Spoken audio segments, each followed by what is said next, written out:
I am the punishment of God.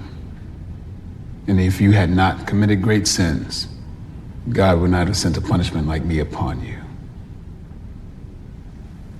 Genghis Khan.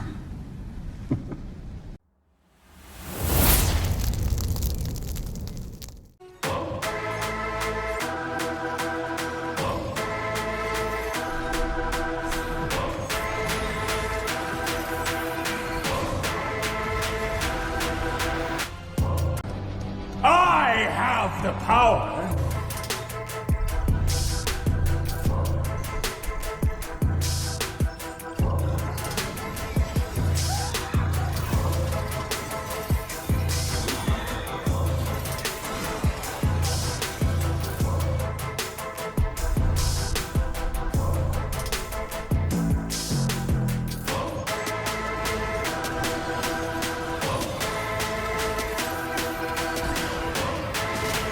Yes! I've never felt so much power!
What's up, my fellow gamers? Welcome back to the channel. It's D Werewolf Gaming, back with another Remnant 2 video.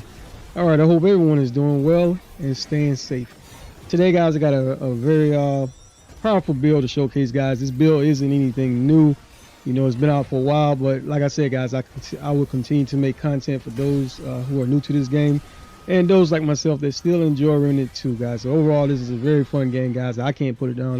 That's why I still continue to play it every so often, on top of quite a few other games I'm playing as well, guys. The mods in Division 2 right now are pretty fun, guys, especially after they made some changes to them, and that's why I'm playing now. So any of those who are subscribed to the channel, guys, and if you want to see some of my Division 2 gameplay, leave a comment in the comment section, guys, and I'll bring some footage of that, guys, because there are some very powerful builds in the Division 2 right now. So especially when you use those mods. With that being said, guys, let's get back to this video here. All right, I do want to give a big thank you to everyone that continues to support me on my channel, especially those who always have something positive to say, guys. I really appreciate each and every one of you for your valued time. And those who are subscribed, guys, you know, and if you are new to this channel, you do like this content, guys, I got a lot of Remnant 2 content on the channel. So please feel free to subscribe, guys. It does not cost a thing. And turn on that notification bell as well so you stay informed whenever I do drop new Remnant 2 content or any other type of game videos in particular. But overall, like I said in the previous video, guys, I enjoy games like this, forming games, guns, and definitely shooting games, guys, and especially the looter shooter genre, guys. That's my favorite types of games, you know, especially since I've been aging, guys. That these games are usually really easy to pick up and play, and you know, I enjoy forming. So with that being said, guys, this build today showcases the power of the Monorail long gun. Not gonna really go over everything in this particular setup here, guys, but this is the more powerful version of this build, as I just demonstrated right here. The range, as you can see, guys, over 109k. That's just amazing, guys. So let's get ready to go over this build breakdown, show you the architects, and all right. So I did use the Invader as the primary, and the prime perk is called Shadow, guys. Basically casting an Invader skill leaves a decoy for 5 seconds, which draws in enemy fire, and you deal 15% additional damage to enemies that are not targeting the Invader. So that's just great. While they're targeting whatever, you know, your clone, your Shadow, guys, you will be able to do increased damage by 15%.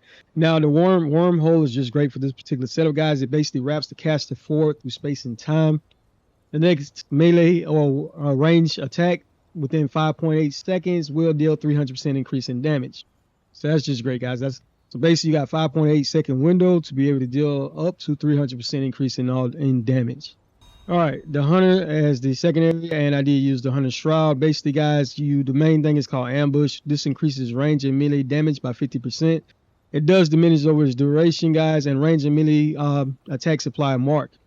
You'll automatically mark those enemies again, and you'll shroud again within 1.5 seconds as long as you don't do anything. And mark enemies also have a critical hit chance increase of 10%. All right, guys, this is one time where your armor does play a part, guys. With this particular build here, you do want to have light armor.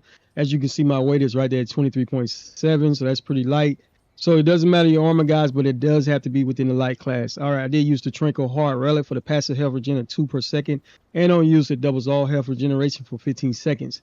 This was just one of the relics I used with this particular build, guys. As many of you know, guys, the Profane Heart Relic would have worked pretty great with this build as well. And in some of my gameplay, I was using the Profane Heart Relic. For those who may not know, it has an innate 3% lifesteal bonus, and on use, it increases lifesteal efficacy by 50% for 15 seconds. So use whichever relic works best for you. All right, the Monorail, guys, like I said, this gun really doesn't, don't really have a whole lot to say about it. Basically, the mod, it helps stabilize the gun so you don't kill yourself as quickly if you overcharge it. And the Supercharger Mutator is a must. It decreases charge time for bows and fusion rifles by 30%. And at level 10, you gain 15% critical hit chance. For the Spectra Blade, use whichever melee weapon you prefer. And I did use the Sure Shot on this particular build as well with the Song of Aether, guys, to be able to have a little bit of crowd control. And the Insulator Mutator, guys, it gives you, basically whenever you use the Insulator Mutator, it gives you a little shield for 5% of max health for 10 seconds. And at level 10, increased critical hit chance while the shield is above 10% so you get increasing critical hit chance by 10%. So that's just great. All right, probability core to increase critical hit damage by 20%. All right, I did have the Ring of Flawed Beauty, guys. You get range, weak spot damage is increased by 25%, but range damage is reduced by 15% if you fail to hit those weak spots. You're doing so much damage that doesn't really matter, though. And I did have Archer's Crest Ring. This increases projectile speed by 20% and decreases firearm charge time by 25%. And the Braided Thorns. This ring increases critical hit chance by 10% as well.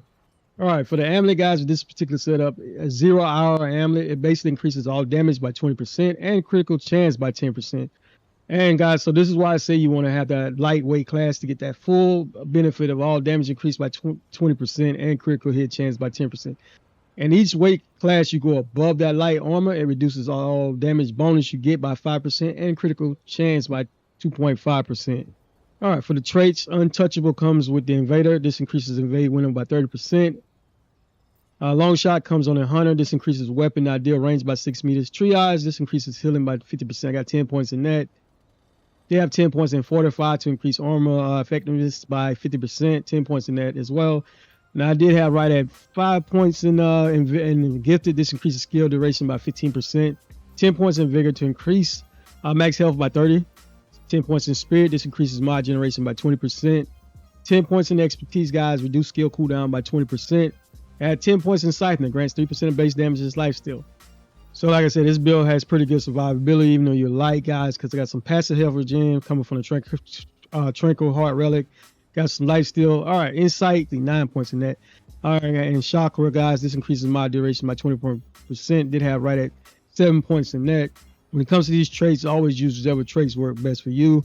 Guys, this is just what I was using in this setup. But they have right at 5 points in Bark Skin, reduce all incoming damage, and Endurance was had 4 points in Endurance, which increased stamina. That was given to me. All right, I did use a Mud Tooth Tonic to increase max health by 20. And Chilled Scream was given to me. Basically increases movement speed by 10%, and it remains in effect even after death. Now, that was given to me whenever I do use the Mud Tooth Snake Oil concoction, guys. Basically grants 1 random concoction, and you do not have no choice in what it gives you, though. All right, and as you can see, guys, with the Amulet 0 Hour, I got the whole increase in all damage by 20% and critical hit chance increased by 10%. All right, for the Fragment, is the exact one I used in the last Monorail build. Critical damage 10%, range damage 10%, weak spot damage of 15%, with mod power generation of 10%. Sniper, this increases range damage and ideal weapon range. I did have Meta, guys, which increases weak spot damage and critical damage. Munitions, this increases critical chance. And Ammo Reserve and Revitalize, this increases health regeneration and skill cooldown, with the Sharpshooter being the legendary perk, guys, which increases range damage by 60%. All right, guys, if you like the build, give it a thumbs up. Thank you for your valuable time as always and your continued support. Really appreciate each and every one of you who always take time to stop by, give a thumbs up, and always have something positive to say. All right, D-Werewolf out.